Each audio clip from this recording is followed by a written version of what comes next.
Mi hermana carnal tuvo una aventura con mi marido durante un año y luego se presentó en mi casa embarazada. Hay un tono de llamada específico que mi teléfono emite cada vez que ella llama. Todavía hace que se me encoja el estómago, aunque ahora lo tengo silenciado. Su nombre está enterrado en algún lugar de mis contactos donde nunca lo veo por accidente. Al principio, ese sonido significaba que debía sentarme, beber un sorbo de agua y reorganizar mi agenda, porque ella nunca llamaba solo para saludar, llamaba para desahogarse, para enumerar cada drama que su vida le había arrojado esa semana. Solía bromear diciendo que ella era la protagonista y yo el servicio técnico, siempre lista para reiniciar su sistema cuando colapsaba. Esa broma dejó de tener gracia años antes de que yo estuviera dispuesta a admitirlo. Trabajo como auxiliar administrativa en un pequeño centro de salud, nada glamuroso, solo historiales médicos, teléfonos y gente quejándose de las listas de espera, como si yo hubiera inventado la burocracia de la seguridad social. Vivo en una ciudad mediana de Castilla, en el centro de España, donde parece que nunca pasa nada importante, a menos que le ocurra a alguien que conoces de toda la vida. Conocí a mi marido en una de esas parrilladas aburridas de urbanización donde todos fingen quererse. Durante mucho tiempo, creí que él era lo único seguro que había encontrado, el único aspecto de mi vida que no era caótico ni complicado, no era una bomba de relojería. ¿Sabes esa sensación de mirar a alguien y pensar, vale, al menos esta parte de mi vida no tengo que vigilarla cada segundo? Eso era él para mí. O eso me decía a mí misma. Mi hermana vivía en otra comunidad autónoma tras su primer matrimonio. A pesar de la distancia, estábamos unidas de esa forma intensa y desordenada que tienen las hermanas que conocen los secretos de la adolescencia y los errores de la madurez. Tenía una risa que llenaba cualquier habitación. Cuando era feliz, todos a su alrededor parecían contagiarse, quisieran o no. El problema era que no solía ser feliz por mucho tiempo. Durante años, su identidad se centró en lo único que no podía tener, un hijo. Pasó por cada prueba que puedas imaginar. Esas exploraciones incómodas con médicos que hablaban con términos cautelosos como infertilidad de origen desconocido, mientras le entregaban facturas tan largas como números de teléfono. Hizo tratamientos, monitorizó sus ciclos con más rigor que yo mi trabajo, cambió su dieta, descargó cada aplicación de fertilidad y nada funcionó. Cuando me dijo que iba a intentar la fecundación in vitro, su voz sonaba como la de alguien que se inscribe en un maratón estando ya coja, esperanzada pero exhausta. La primera vez se gastó todos sus ahorros. La segunda, tuvo que pedir un préstamo. Le envié 1.000 euros que realmente no me sobraban, solo para que pudiera pagar una parte y no se sintiera tan sola en la sala de pagos. Lo consideré un regalo. No dejé que hablara de devolvérmelo porque sentía que, si ayudaba lo suficiente, el universo finalmente le daría lo que quería y yo dejaría de despertarme a las 2 de la mañana con sus llantos por teléfono. Ambos intentos fallaron. No hubo embarazo, solo más moratones en los brazos y una pila de papeles médicos guardados en un cajón. Su matrimonio empezó a desmoronarse ahí mismo. Y, sinceramente, ni siquiera puedo culpar a su exmarido por algunas cosas que dijo, aunque lo odie un poco por decirlas. Estaba agotado. Estaba hundido en deudas. Nunca quiso apostarlo todo a algo que ningún médico podía garantizar. Discutían constantemente. Discusiones amargas. Él decía que ella estaba obsesionada. Ella decía que él no se preocupaba por su futuro. Yo le decía que se calmara, que respirara, que diera un respiro a su cuerpo. Mis padres le decían que aceptara que quizás ser tía era lo que el destino le tenía reservado. Pero ella no escuchaba. Cuando nos anunció que había iniciado el proceso de adopción, sin avisar siquiera a su marido, mi padre se llevó la mano al pecho como si le doliera el corazón. Ella dijo que no iba a esperar más permiso para ser madre, que prefería criar al hijo de un extraño sola que quedarse en un matrimonio donde su marido la hacía sentir defectuosa. Así de cabezota era. De niña, cuando decidía algo, se sentaba en el suelo con los brazos cruzados durante horas, solo para demostrar que no cambiaría de opinión. De adulta, simplemente sustituyó el suelo por decisiones vitales drásticas. Adoptaron a un niño de unos 8 años. Nunca olvidaré la primera foto que me envió. El niño estaba allí con una camiseta que le quedaba grande, mirando a cámara como si no se fiara de ella. Unos ojos oscuros y extrañamente serios para su edad. En la foto, ella radiaba felicidad, sosteniéndolo como si fuera un trofeo y un milagro a la vez. Su marido estaba al fondo, pareciendo alguien que pasaba por allí, y no estaba seguro de si le permitían irse. Esa foto me lo dijo todo antes de conocer al niño. La adopción salió adelante con ella como única tutora legal, porque el marido montó un escándalo diciendo que no quería su nombre en ningún papel. Se mudó al sofá 2 semanas después de que llegara el niño. Mi hermana me llamaba a diario, hablando de cómo finalmente era madre, y de que todo se arreglaría porque ahora había un niño real en casa, y que su marido se ablandaría. Yo no tenía corazón para decirle lo que pensaba. Hija, si ni siquiera ha querido firmar los papeles, ¿por qué crees que ver al niño lo cambiará? El niño era silencioso y educado. Miraba a mi hermana como a una extraña que tenía la llave de su habitación. Comía rápido, como si no creyera que la comida seguiría allí si paraba. No la llamaba mamá. En la cocina, mi madre me susurraba que algún día lo haría y que todo valdría la pena. Lo decía para convencerse a sí misma tanto como a mí. El dinero escaseaba y ella solo trabajaba a tiempo parcial en una tienda, así que, al no encontrar a nadie lo bastante barato y fiable para cuidar al niño, hizo lo que demasiados padres sobrepasados hacen aún sabiendo que no deben. De vez en cuando tenía turnos cortos, lo dejaba solo en casa. Le decía que no abriera la puerta, que no usara la cocina, que viera la tele y esperara. Se decía que era temporal. Me decía que no tenía otra opción, que es lo que la gente dice justo antes de que todo salte por los aires. Un día, el niño lo mencionó en el colegio de forma natural, como quien habla de sus dibujos favoritos. Los niños son así, sueltan información que cambia vidas entre frases banales. Dijo que a veces se calentaba la cena en el microondas y que la casa estaba muy callada cuando su madre se iba y los vecinos gritaban. El profesor hizo su trabajo e informó a servicios sociales. Una tarde, una trabajadora social llamó a la puerta de mi hermana sin avisar. Era una inspección rutinaria de seguimiento, pero se dio cuenta de que el niño pasaba mucho más tiempo solo de lo que admitían.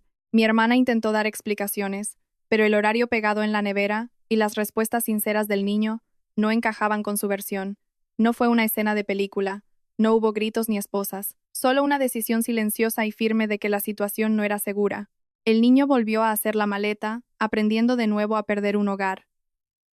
Le dijo a la trabajadora social que no quería volver, que en la casa siempre había gritos y no le gustaba estar solo tanto tiempo. Eso es lo que todavía me rompe el corazón. Mi hermana llamó gritando tanto que tuve que alejar el móvil del oído. Decía que se lo habían robado, que todos estaban en su contra. Intenté decirle con cuidado que dejar a un niño de 8 años solo horas no está permitido, por mucho que lo quieras. Me colgó. Los servicios de adopción cortaron contacto y su marido aprovechó para pedir el divorcio. Se mudó y le envió un mensaje diciendo que le deseaba lo mejor, pero que no podía seguir. Ella lo bloqueaba y desbloqueaba solo para enviarle párrafos de furia que él probablemente ni leía. Dejó de hablar a mis padres cuando le dijeron claramente que no estaba preparada para tener hijos si no podía organizar su cuidado. Durante un tiempo, yo fui su único vínculo con la familia. Yo era quien llamaba cada semana, quien le enviaba dinero para comida cuando decía que le rechazaban la tarjeta, quien escuchaba que estaba maldita. Sabía que había cometido un error grave, pero era mi hermana. Me sentía culpable por haberla animado tanto al principio. En esa época, yo estaba casada. Mi marido y yo vivíamos en un chalet adosado a las afueras, con un pequeño jardín. La casa seguía a nombre de mis padres porque nos ayudaron con la entrada años atrás. Él trabajaba en ventas, y a veces viajaba para ver clientes en Madrid o Barcelona. No era perfecto, pero era mi estabilidad. Confiaba en él de esa manera silenciosa en la que confías cuando nunca te han dado motivos para no hacerlo. La primera vez que el trabajo lo llevó a la ciudad donde vivía mi hermana, no le di importancia. Es una de las ciudades grandes de la zona. Recuerdo hablar con mi hermana y bromear diciéndole que debería sacarlo a cenar para que no se aburriera en el hotel. Ella se rió y dijo, «No te preocupes, lo cuidaré bien». En ese momento, sonó como una cortesía normal entre cuñados. Él volvió diciendo que el viaje fue bien. Solo reuniones y una cena rápida que mi hermana sugirió. Le pregunté si fue incómodo estar solos. Él se encogió de hombros y dijo que fue agradable hablar con alguien que conocía su historia sin tener que explicarla. Me sentí orgullosa de que se llevaran tan bien. Después, cada vez que hablaba con ella, me preguntaba cosas pequeñas sobre él que al principio tomé por curiosidad. ¿Cómo iba su trabajo? ¿Seguía queriendo cambiar de empresa? ¿Seguía odiando los aviones? Lo mencionaba de pasada, como si se acordara de él por azar. No sospeché nada. Me aliviaba que tuviera algo en qué centrarse que no fuera su propia desgracia. Pasaron los meses. Teníamos videollamadas semanales, ella en su cocina pequeña, contándome sus trabajos temporales y lo sola que se sentía. A veces mi marido pasaba por detrás, la saludaba, hacía una broma y se iba al salón. Mirando atrás, hubo momentos que debieron sentirse raros. Silencios sutiles, sonrisas que duraban un segundo más de lo normal. Pero cuando confías, atribuyes esas cosas a tu imaginación. No quería ser la esposa preguntona ni la hermana desconfiada, así que fui ambas cosas, ciega. Lo que no sabía entonces, lo que supe después de que todo estallara, es que tras aquel primer viaje siguieron en contacto. Empezó de forma inocente, según ellos. Mensajes, memes, charlas sobre series, tenían algo de qué hablar que no era el fracaso de la adopción de ella o el aburrimiento laboral de él. Se hacían reír. Hubo otra vez que el trabajo lo llevó allí y decidieron verse como amigos. Odio esa frase. Tomaron unas copas. Hablaron de lo estresados que estaban y simplemente pasó, como si la gravedad los hubiera empujado a la cama. Él me lo contó así, como un evento ajeno a su voluntad. Ella me dio otra versión. Ambos sabían lo que hacían y él la besó primero. La verdad da igual. Lo cierto es que cruzaron la línea, y en lugar de retroceder, la cruzaron una y otra vez. Se volvieron expertos en ocultarlo. Usaban los viajes de trabajo, llamadas nocturnas que yo creía que eran con clientes. Se enviaban mensajes mientras yo fregaba los platos. Construyeron una relación paralela sobre los cimientos de mi confianza. Me enteré mucho después. En aquel entonces, solo noté que la voz de mi hermana se volvía más suave en las llamadas. Decía que estaba saliendo con alguien, pero no decía quién. Insinuaba que era alguien mayor, estable, alguien que ya se sentía como parte de la familia. Bromeé preguntándole si salía con un primo lejano. Ella puso los ojos en blanco y dijo que algún día lo entendería. La visita que lo cambió todo empezó con un mensaje un jueves cualquiera. Decía que quería venir a casa unos días, que tenía una buena noticia que darme en persona. Se lo dije a mi marido esa noche. Él se quedó paralizado medio segundo, lo justo para que yo notara algo raro en su cara. Luego sonrió y dijo: «Genial, seguro que necesita cambiar de aire», pero se quedó callado. No un silencio de enfado, sino de preocupación. Me preguntó a qué hora llegaba el autobús, y si mis padres lo sabían. Pensé que temía la tensión con ellos. Ahora sé que era pánico. El día que llegó, salí antes del trabajo y fui a la estación. Casi no la reconozco por la camisa ancha y vaporosa que llevaba, y cómo sujetaba el bolso frente a su vientre. Al acercarme y abrazarla, mis brazos rozaron una curva pequeña pero innegable bajo la tela. Mi cerebro se detuvo. Ella se echó hacia atrás, me miró y mis ojos bajaron a su vientre. ¿Es lo que creo?, pregunté emocionada, porque durante años me había entrenado para ser su animadora ante cualquier señal de embarazo. Ella asintió con una sonrisa temblorosa. «Unos 3 meses», susurró. La abracé y me puse a llorar en mitad de la estación, pensando que, después de todo lo sufrido, finalmente lo había logrado. No me paré a pensar en fechas ni en quién era el padre. En el coche de vuelta tenía 1000 preguntas. ¿Quién era el padre? ¿Estaba emocionado? ¿Por qué ahora había funcionado sin tratamiento? Ella respondía con evasivas, mirando por la ventanilla. Cuando pregunté directamente por el padre, dijo que era complicado porque estaba casado. Se me tensaron las manos en el volante. ¿Casado de verdad o separado?, pregunté buscando una grieta de moralidad.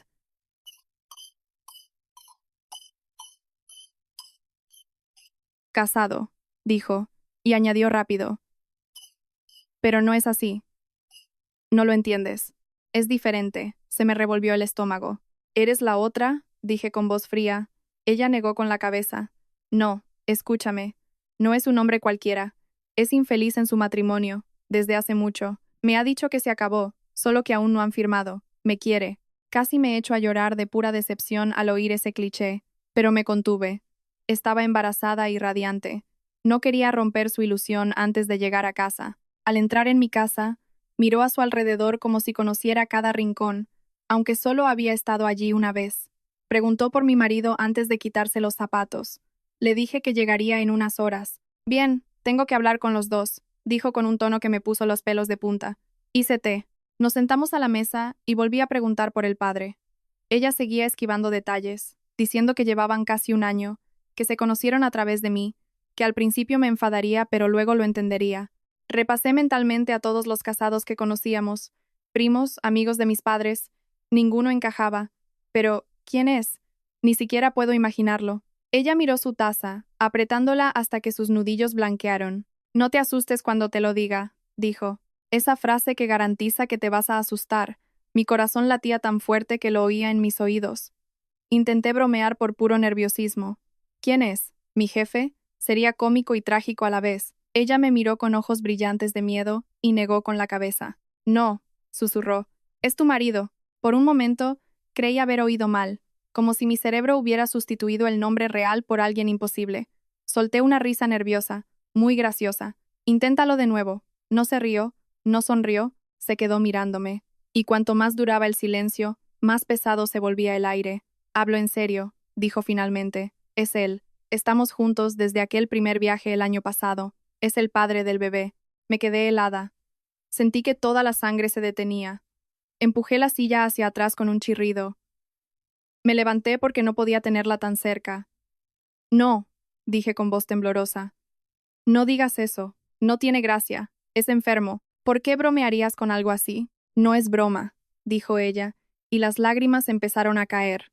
Él me quiere. Me dijo que estaba desesperado, que debió estar conmigo desde el principio. No planeamos esto, pero el bebé es una señal. Se va a ir contigo. Solo necesita tiempo. Casi no podía respirar. Me apoyé en el respaldo de la silla para no caerme. Imágenes de ellos cenando, de él enviando mensajes mientras yo me duchaba, inundaron mi mente. Mi garganta se cerró. ¿Me estás diciendo? Dije despacio, que te has estado acostando con mi marido durante casi un año a mis espaldas, y que ahora vienes a mi casa a decirme que estás embarazada de él y que esperas que te organice el baby shower. Ella se secó las lágrimas con el dorso de la mano. No quería hacerte daño, dijo. Me reí a carcajadas. Una risa amarga.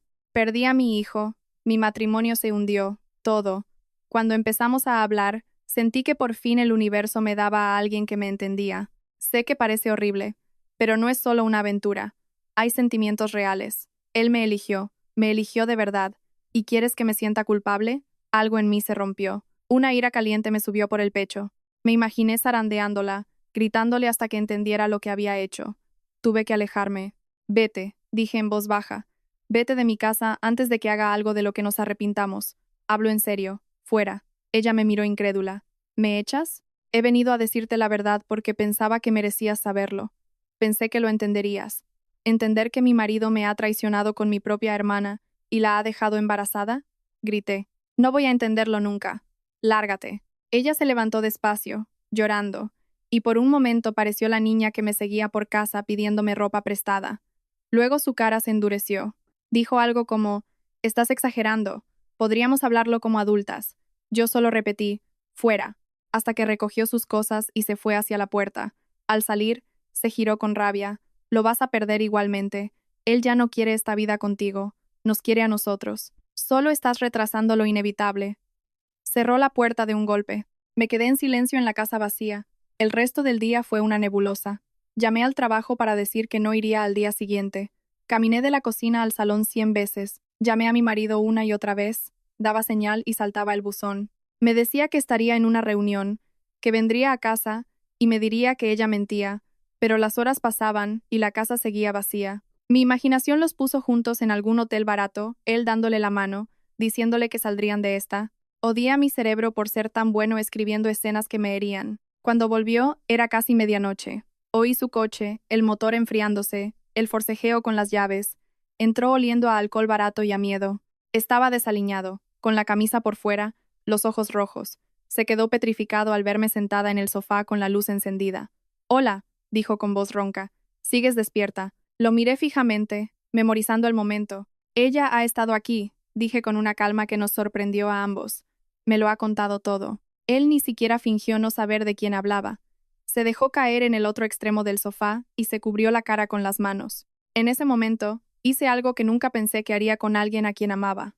Cogí el móvil y en silencio pulsé grabar. Lo conocía. Sabía cómo podía retorcer las cosas, cómo omitía las partes feas. Si no grababa lo que decía en ese momento, ebrio o no, al día siguiente escribiría otra versión y yo dudaría de mí misma. Dejé el teléfono boca abajo en el cojín y le dejé hablar. «Lo he estropeado todo», dijo sollozando. «He cometido un error horrible. Lo siento tanto». «Define error», le dije. «Usa frases completas». Levantó la cabeza, con lágrimas en los ojos. Empezó el año pasado en aquel viaje. Los dos bebimos. Hablamos de lo sola que se estaba sintiendo. Me contó cosas. No sé. Una cosa llevó a la otra. «Te juro que nunca quise herirte». Casi lo interrumpo para decirle que nadie planea herir a quien traiciona. Pero me callé. Esto era para el registro. Luego dijimos que era un error, continuó, pero seguimos hablando, y cada vez que volvía allí, pasaba. Ella me hacía sentir necesitado. Sentía que la estaba ayudando. Estaba tan hundida tras lo de la adopción y el divorcio. Quería estar ahí para ella. ¿Querías estar ahí para ella sin decírselo a tu mujer? Solté. Él hizo una mueca. Sé cómo suena. Fui estúpido. Pensé que podía mantenerlo separado, que no afectaría a lo nuestro. Te quiero a ti. Nunca he dejado de quererte. Casi me río. ¿Y el bebé? ¿Cómo va eso a no afectar a tu vida separada? Él tragó saliva. No quería que pasara. Ella me dijo que no podía tener hijos. Pensé que era imposible. Cuando me dijo que estaba embarazada, entré en pánico. ¿Es tuyo? Pregunté aunque ya lo sabía. Quería oírlo. Él asintió. Supongo. Ella dice que sí. No hemos hecho pruebas, pero sí. Empezó a sollozar con fuerza, de esos llantos que sacuden los hombros. Decía que no quería que llegara tan lejos, que se odiaba, que sabía que me había fallado de la peor forma. Yo estaba extrañamente tranquila, como si mis emociones se hubieran ido de vacaciones sin mí. Ella me ha dicho que vas a dejarme por ella. Le solté. ¿Es ese tu plan? ¿Iros a vivir juntos? Él negó con la cabeza violentamente. No, no quiero eso. Ella sí, pero yo nunca dije que te dejaría. Le dije que estaba confundido, que necesitaba tiempo. Pensé que podríamos arreglarlo sin romperlo todo, ayudarla económicamente, estar para el niño desde lejos. No puedo perderte. Eres mi vida. Ahí estaba. Estaba dispuesto a seguir acostándose con mi hermana, seguir mintiéndome, tener un hijo secreto, con tal de que yo me quedara quieta y no hiciera ruido. Quería ambas vidas. ¿Y el bebé? Insistí. ¿Qué planes tienes para ese niño? Dudó, y entonces dijo algo que nunca olvidaré. Sinceramente, desearía que no lo tuviera. Fue un error. Ella es así. Está desesperada. Se aferra a cualquier hombre que le haga caso. Ya sabes cómo es. Debí darme cuenta. No quiero una vida con ella. No puedo. No es alguien a quien pueda amar así.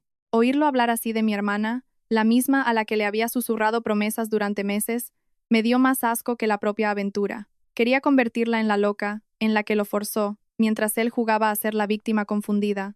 ¿Sabes que estoy grabando esto? Dije de repente. Él parpadeó, asustado. ¿Qué? Estoy grabando todo lo que dices. Porque los dos mentís con mucha facilidad. Necesito pruebas de lo que sale de tu boca esta noche. Miró el móvil como si fuera una serpiente. ¿Por qué harías eso? Porque te conozco. Sé que mañana me contarás otra historia. Pero no te voy a dar esa opción. Él empezó a protestar, pero yo ya había tenido suficiente. Mi calma se rompió. Grité. Lloré. Le hice todas las preguntas. ¿Cuántas veces? ¿Dónde? ¿Pensabas en mí mientras la tocabas? ¿Os reíais de mí? Juró que nunca pasó en nuestra casa, que siempre fue en hoteles en otra ciudad, como si ese detalle importara. Dijo que para él fue solo físico, que ella no era nada comparado conmigo. No sé si esperaba que me sintiera halagada porque mi hermana no significara nada para él. Cuando me quedé sin voz, le dije que se fuera. No dije que habíamos acabado, porque una parte de mí necesitaba tiempo para procesar el cráter en mi vida, pero no podía dormir con él. Vete a casa de un amigo, a un hostal. Me da igual, fuera. Él suplicó. Se puso de rodillas como en una mala película, prometiendo terapia, retiros de parejas, cualquier cosa que hubiera leído en internet. Le aparté las manos y señalé la puerta. Finalmente se fue. En cuanto la puerta se cerró, me derrumbé en el pasillo, mirando los rodapiés. Me sentía como si hubiera sobrevivido a un accidente de coche donde no saltaron los airbags. Me dolía el pecho, la cabeza. No dormí nada.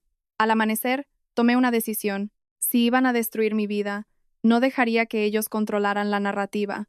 Me aseguraría de que todos supieran exactamente lo que habían hecho, con sus propias palabras.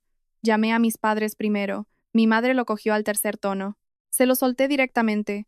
Él la había engañado con mi hermana y ella estaba embarazada. Hubo un silencio, luego un grito de incredulidad. Se lo conté todo, incluida la grabación. Mi padre preguntaba si era una broma, pero mi madre no. Ella pasó de la incredulidad a la furia en segundos. Me pidió que les enviara el audio. Le dije que lo haría, pero primero quería enfrentarlos a ambos. Trazamos un plan que en otra situación parecería mezquino, pero esto era justicia. Le escribí a mi hermana diciendo que me había calmado y que quería hablar los tres, seriamente, para buscar una solución. Ella respondió aliviada, diciendo que iría por la tarde. Le puse el mismo mensaje a mi marido. Necesitamos hablar, ven después del trabajo. Lo que no les dije es que mis padres estarían allí, esperando en el dormitorio de atrás. Cuando llegó mi hermana, entró a la defensiva, esperando gritos. Se había arreglado, maquillado, como si fuera a una entrevista de trabajo. Se sentó en el sofá sujetándose el vientre. ¿Dónde está él?, preguntó. De camino, dije yo, manteniendo la voz neutra. Ella empezó a hablar de lo poco que había dormido, de que sabía que me dolía, pero que esperaba que pudiéramos superarlo por el bebé, que merecía una familia. Yo escuchaba sin responder, mirando su cara y pensando en todos los años que pasé defendiéndola. Minutos después, entró mi marido. Miró de una a otra, notando quizá que yo estaba demasiado tranquila. Se sentó en una silla frente a nosotras.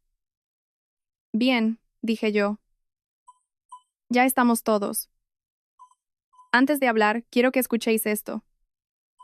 Saqué el móvil, puse la grabación y subí el volumen. La voz de él llenó la sala.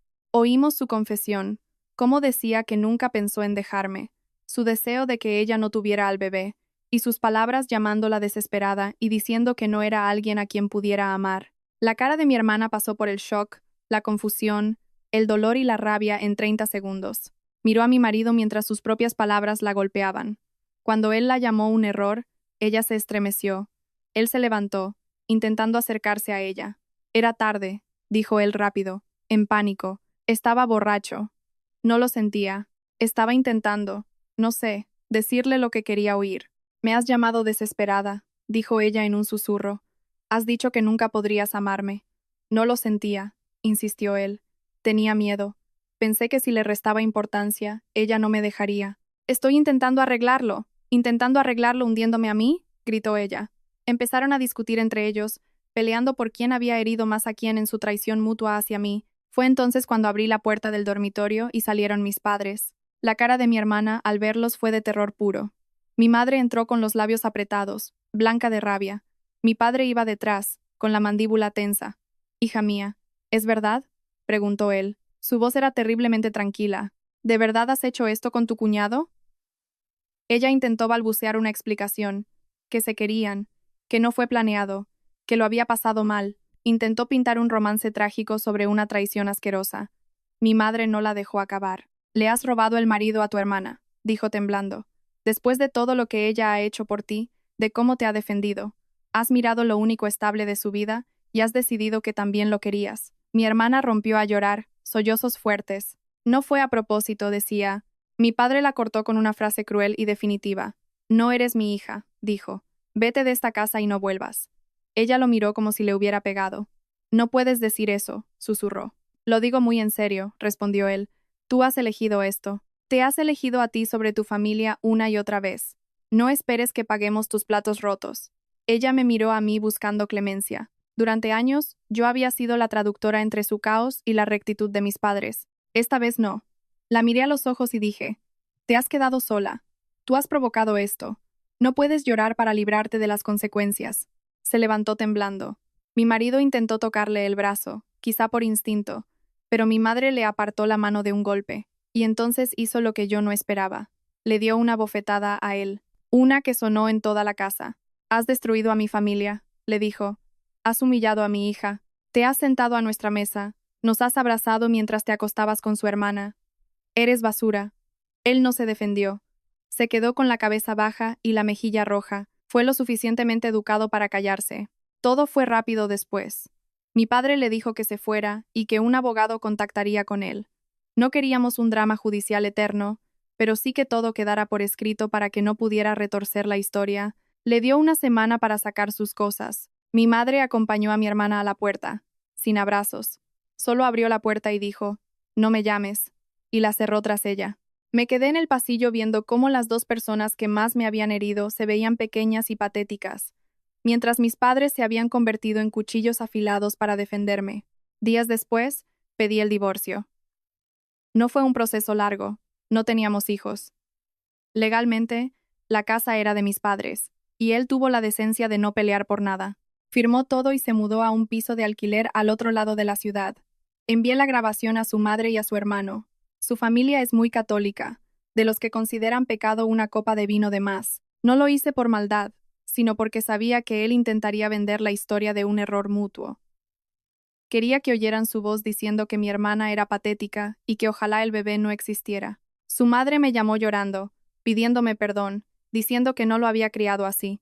Me pidió que le diera otra oportunidad, porque el matrimonio es sagrado. Le dije que dudo que Dios incluya acostarse con la hermana de tu mujer en los votos matrimoniales, pero le agradecí la llamada. Los rumores en su comunidad se extendieron rápido. Perdió su puesto de voluntario en la parroquia, y la gente empezó a mirarlo raro. Mi hermana volvió a su ciudad. Me llamó varias veces desde números distintos tras bloquearla. Dejaba mensajes de voz, unos de furia, otros de pena. En uno decía que yo había arruinado su vida al contárselo a mis padres. En otro, sollozaba diciendo que había perdido al bebé tras una noche horrible en urgencias y que me necesitaba. Lo escuché una vez y lo borré. Sinceramente, saber que perdió al bebé no me dio alegría, solo una mezcla horrible de pena y vacío. Un niño que no pidió ser concebido en ese lío no tuvo oportunidad. Pero no pude llamarla. Sabía que, si lo hacía, usaría mi lástima para volver a mi vida, y yo no tenía fuerzas. El divorcio se cerró en semanas. La abogada dijo que era de los casos más fáciles del año, lo cual me hizo gracia dada la complejidad de mi cabeza. Sobre el papel, eran dos personas acabando un matrimonio sin hijos ni bienes. En la realidad, era el fin de la vida que me imaginé desde los 20 años. Me mudé.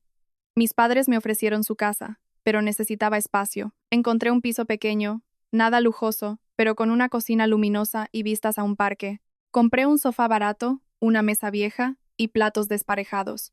Por primera vez en años, todo en ese salón era mío y de nadie más. Empecé terapia. Al principio solo hablaba de la rabia, de la humillación, de aquel abrazo estúpido en la estación que repetía en bucle. Mi psicóloga me ayudó a ver que estaba más enfadada conmigo misma por haber ignorado las señales, por no querer ser esa mujer desconfiada. Me dolía que mi lealtad hacia mi hermana no hubiera significado nada para ella. Me dolía echar de menos a mi marido, no como pareja, sino como alguien que sabía cómo me gustaba el café. Mis padres también sufren. Mi madre llora por la hija que creía tener. Mi padre calla, pero una vez me abrazó y dijo: «Tú no hiciste nada malo». De mi hermana no sé mucho, salvo por conocidos comunes. Su salud se resintió tras el aborto, dejó los estudios, y dicen que se la ve sola en bares o discutiendo por el móvil. A veces empiezo a escribirle un mensaje: «¿Estás bien?», luego lo borro. Sé que ella espera que yo le tienda el pañuelo, y ya no puedo hacerlo. Ojalá pudiera terminar esto con una lección moral sobre el perdón. Pero la verdad es que a veces la gente es cruel simplemente porque lo que quiere en ese momento es más importante que el daño que causa. La última vez que vi a mi ex fue en el supermercado. Parecía más pequeño, más desgastado. Me vio, se quedó quieto y saludó con la mano de forma torpe.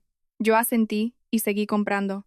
Me temblaron las manos al pagar, pero al llegar al coche, mi corazón ya iba lento. Me di cuenta de que el mundo no se acababa porque él estuviera en el pasillo de los cereales. Todavía guardo el último mensaje de mi hermana. No lloraba. Su voz sonaba cansada. Decía que sentía mucho todo y que echaba de menos hablar conmigo. No mencionó el bebé ni la aventura. Solo esperaba que algún día pudiera mirarla sin odio. No he respondido. Quizá algún día lo haga. De momento, mi pérdida es más valiosa que mi nostalgia. A veces pienso en aquel niño de 8 años que ella adoptó y perdió. Me pregunto dónde estará. Me duele más aquel niño que no era nada mío que mi propia hermana. Los adultos tomamos decisiones que los niños pagan, y eso es lo que más me quema. Mis padres y yo evitamos su nombre. En las fiestas hay una silla vacía que nadie menciona. Mi madre sigue cocinando de más por costumbre. Mi padre a veces cree verla por la calle y se pone blanco. En el trabajo solo saben que me divorcié porque él me fue infiel. No quieren oír los detalles escabrosos de que fue con mi hermana. He empezado a hacer cosas pequeñas para recuperarme. Pinté el salón de un color que él habría odiado. Me apunté a cerámica y tengo 3 cuencos horribles que me niego a tirar. Doy paseos largos con la música a tope y lloro tras las gafas de sol si una canción me toca. No es glamuroso, pero es mi vida. Mi psicóloga habla mucho de límites. Resulta que no es una frase completa. ¿Quién lo iba a decir? Hay una parte de mí que recuerda a la hermana buena, la que me hacía trenzas o me abrazaba cuando había tormenta. Eso lo hace más difícil. Si fuera una villana de película, sería fácil olvidarla. Pero es un desastre de decisiones buenas y malas, como todos. Solo que las suyas fueron cuchillos. Digo esto por si alguien cree que soy fuerte por haber cortado con ellos. No me siento fuerte. Me siento como alguien que sobrevivió a un incendio, y meses después sigue tosiendo ceniza. Pero estoy construyendo algo nuevo. No es una frase motivadora sobre un atardecer. Es despertarse, ir a trabajar, pagar las facturas, comer, llamar a mis padres, y de vez en cuando el móvil vibra con un número desconocido, elegir no contestar. Tengo derecho a protegerme, incluso de mi propia sangre, especialmente de mi propia sangre. El amor sin límites no es amor. Es autosacrificio disfrazado de lealtad. He terminado de sufrir por personas que no habrían hecho lo mismo por mí. No sé si habrá una versión de esta historia con menos daño, pero esta es la mía. Pago el alquiler a tiempo. Riego mi planta aunque parece que se muere. Hago planes de fin de semana y los cumplo, aunque solo sea ver una serie hasta dormirme en el sofá. Desde fuera, parece una vida pequeña y aburrida. Desde donde yo estoy, es la mayor paz que he tenido en años.